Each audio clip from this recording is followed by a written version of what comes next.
আসসালামু আলাইকুম। Hello everyone, কি অবস্থা সবার? আশা করি ভালো আছেন। তো সামনে তো ঈদ, যে যেখানেই আছেন, যে যে কর্মস্থলে আছেন, সবার অফিস আদালত সব কিছু কিন্তু বন্ধ। আপনি আপনার দেশে আপনার পরিবারের কাছে ফিরে যাওয়ার জন্য ব্যাকুল হয়ে পড়েছেন।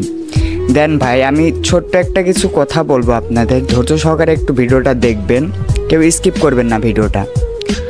আপনি আপনার ঈদের আনন্দটা পরিবারের সাথে ভাগাভাগি করার জন্য আপনি যেখানেই আছেন সেখান থেকে আপনি আপনার পরিবারের কাছে ফিরে যেতে চাচ্ছেন, কিন্তু ইতিমধ্যে আমি সোশ্যাল মিডিয়ায় অনেক কটা ভিডিও দেখলাম। আপনারা যেভাবে টেনে উঠতেছেন, জীবনের ঝুঁকি নিয়ে টেনে উঠতেছেন, এটা কিন্তু মোটেও ঠিক না।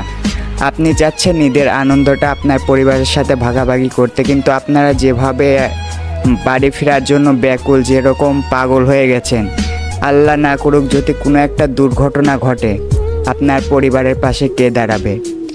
এই ঈদের আনন্দর বদলে কিন্তু আপনার পরিবারটা দুঃখের বন্যায় ভেসে যাবে। তো যে যেখানেই আছেন সব সময় চেষ্টা করবেন সাবধানে বাড়িতে ফেরার জন্য। সবাই চায় ঈদের আনন্দটা পরিবারের সাথে ভাগাভাগি করতে। তো সবাই সুস্থভাবে দেখে শুনে বাড়ি ফিরবেন এই কামনাই করি, এবং আশিক ভয়েস 10-এর পক্ষ থেকে আপনাদের অগ্রিম ঈদের শুভেচ্ছা, ঈদ মুবারক। এবং আপনাদের কাছে ছোট্ট একটা রিকোয়েস্ট, আপনারা যদি আমার এই ছোট্ট চ্যানেলে নতুন হয়ে থাকেন, প্লিজ এই চ্যানেলটা একটু সাবস্ক্রাইব করে দেবেন। আমার আর কিছু মাত্র ওয়াচ টাইম লাগবে, সাবস্ক্রাইব করুন আর না করুন, আমার লং ভিডিও এবং শর্ট ভিডিও, একটু ভিডিওগুলো বেশি বেশি দেখার চেষ্টা করবেন। আশা করি সবাই আমার পাশে থাকবেন। ধন্যবাদ সবাইকে। আসসালামু আলাইকুম।